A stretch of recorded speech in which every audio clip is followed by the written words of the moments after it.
Bien, y continuamos hablando de oferta y demanda también, pero esta vez de inmuebles. Pasamos del campo a la ciudad. ¿Qué pasó con los inmuebles en la ciudad de Buenos Aires? Alejandro Obraña, desarrollador inmobiliario, con nosotros. Ale, bienvenido.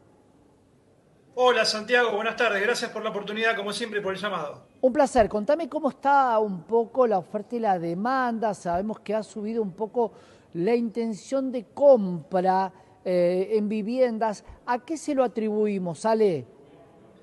Exacto, la verdad que sí, que estamos en un nivel del 45%, o sea, de toda la gente que ingresa en búsqueda de portales de inmuebles, el 55% busca en alquiler y el 45% busca propiedades en venta.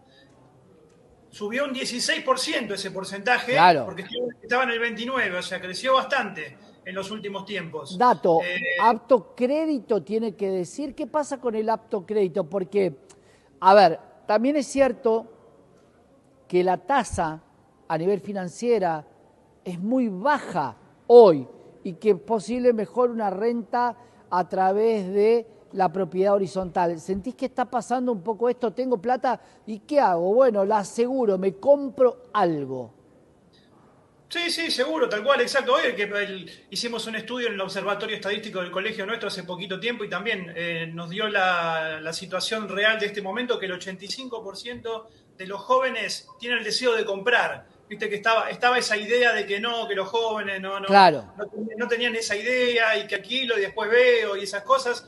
Y bueno, nos dio un número muy alto de gente que tiene la intención ante la posibilidad concreta, Santiago, porque al no haber, recordemos que prácticamente en este siglo no tuvimos créditos, salvo en un pasaje del gobierno de Macri, y ahora este último tiempo un poquito, pero que vemos que se ha caído mucho. Recién recibí el informe de escrituras y de hipotecas de la provincia de Buenos Aires, y hay una caída muy importante, 26% en compraventas en la provincia de Buenos Aires y 75% en créditos. O sea, una caída muy, muy importante Claro. en provincia. Re- Recién salido, números de mayo, y una caída muy, muy importante. Recordemos, Ale, que también tengamos en cuenta que ese 2,1 de inflación del mes de mayo con desaceleración eh, invita un poco a que si la cuota se ajusta por ser, no me pegue tan de lleno.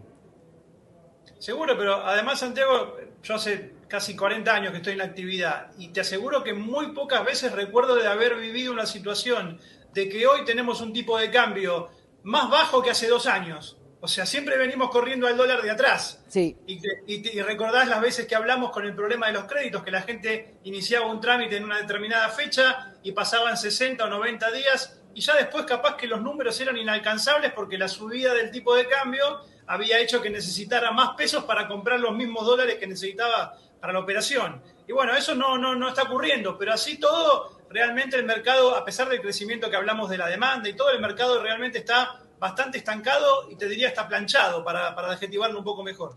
Ale, en las inversiones muchas veces investigar dónde voy a invertir es la mejor opción y la mejor estrategia. Hay que investigar cuando yo quiero comprar una casa, cuánto tiempo hace que la tuvo, hay un track record de cuántas veces bajó el precio de esa persona para ver si la puedo pelear un poco más o eso se encarga la inmobiliaria de alguna manera, de contarte todo ese recorrido.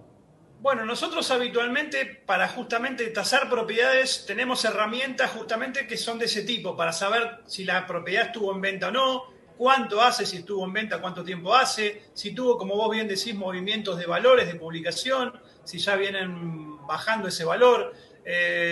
Y sí, lógicamente hacemos un estudio de eso para pasar incluso nuestra tasación, que podemos tener una idea por nuestra expertise, pero después ver la realidad de la situación de mercado de ese inmueble y que venimos viendo que viene a la baja, entonces no tiene sentido pasar un valor que después vemos que no.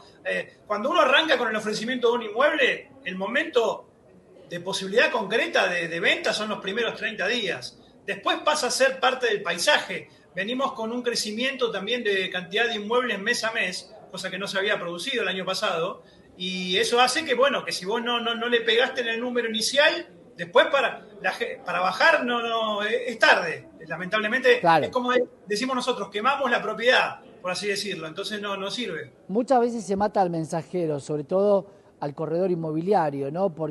¿Y por qué no le ofreces menos? Bueno, porque el expertise plantea que si yo le ofrezco menos no la va a aceptar y la vas a perder. Tal cual, seguro. Y además, bueno, en los últimos tiempos, como había más movimiento, el famoso regateo, por así decirlo, o precio de cierre con respecto al de publicación, se había achicado ese margen. En un momento había ofertas muy agresivas de 20, 25, 30% menos del valor de publicación. Era un mercado totalmente anormal. Ahora eso se había achicado al 5%, pero en virtud de este estancamiento empezó a crecer nuevamente. Ale, gracias por estar con nosotros. Vamos a seguir con los números del sector inmobiliario, que es tan importante en nuestro país, pero es importante, casi mitad y mitad de las búsquedas entre compra y alquiler. Gracias, Ale. Al contrario, buen fin de semana. Gracias por la oportunidad. Un gran abrazo. Alejandro Braña, desarrollador inmobiliario y el sector inmobiliario para la compra y la venta en la ciudad.